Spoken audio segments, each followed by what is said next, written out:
Mövsümü olmayan meyvə tərəvəzlərin qiyməti əl yandırır. Bu da birbaşa satışa təsir göstərir. Maraqlıdır ki, hazırda bazarlarda qiymətlər necədir? Əməkdaşlarımız araşdırıblar.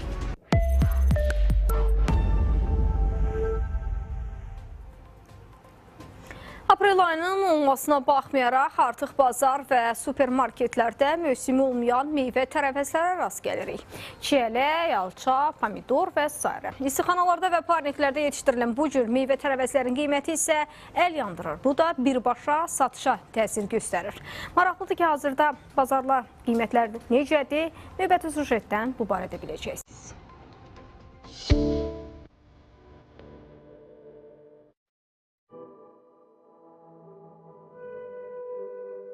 Yazın gəlişi artıq bazarlarda da hiss olunur. Qeyri-mövsümi meyvələr piştaxtaların bəzəyinə çevrilib. Lakin qiymətləri heç də ürəkaçan deyil. Alça hələ o tərəfə dursun, çiyələk o tərəfə dursun. Ümumiyyətlə meyvə, tərəvəz, hər bir şey çox bahalı. Sezonu olmadığı üçün bahalıdır. Düzdür, alçanın hal-hazırda sezonu olmadığı üçün bəli qiyməti baha ola bilər, amma çiyələyin qiyməti normaldır. Satıcıların sözlərinə görə meyvələrin qiyməti onların ölçüsünə və yetişdirildiyi yerə görə dəyişir. Məsələn, alçanın 1 kiloqramı 60-100, çiyələk 8, qarpız 5, yemiş 10, üzüm 12-15, gilas 40, şaftalı və əriyin kiloqramı isə 30 manat təşkil edir. Alça var, bax, belə xırda alçalarımız var, kilosu 40 manatadır.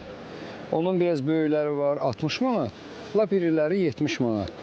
Yəni ölçülərinə görədir. Bir də var belə lap irisi, bunlar 100 manat. Göyçaydan gəlir, istixanalardan gəlir. Hal-hazırda yəni açıqda göyçə yoxdur, məlum məsələdir. O olacaq inşallah gələn ayın 5-də. Çiyələklər Lənkəran çiyələkdir, Vilvanlı kəndindən gəlir. Kiloqramı 10 manata da var, 12 manata da var. Bir də var Şəmkir çiyələk, təbii çiyələk. Onu satdıq, qutardıq indi. Onlar kilo vedrəsi 25 manat. 2 gün ərzində havaların kəskin dəyişməsi meyvə tərəvəzin qiymətindən də yan keçmədi. Belə ki, pomidor və xiyar soyuq havalarda gec qızarır. Bu da birbaşa onların qiymətinə təsir göstərir. Satdığımız məhsullar da zirə məhsullardır. Pomidorların heç bir razmercən 9-luq var, 8-lik var, 10-luq var, 11-lik var. Qiymətləri dəyişir.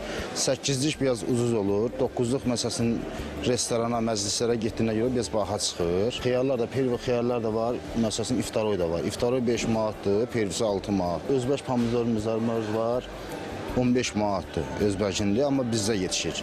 Xaçmazda yetişir. Şəmkirin pomidorları da 6 manatdır. Bu cür meyvə tərəvəzlərin qiymətinin baha olması hər il müşahidə olunan tendensiyadır. Burada əsas məsələ meyvələrin nübar olması ilə yanaşı bazarlara da az gətirilməsidir. Belə olduğu halda kiçik həcmdə piştaxtalara gətirilən məhsula yüksək qiymət təyin olunur.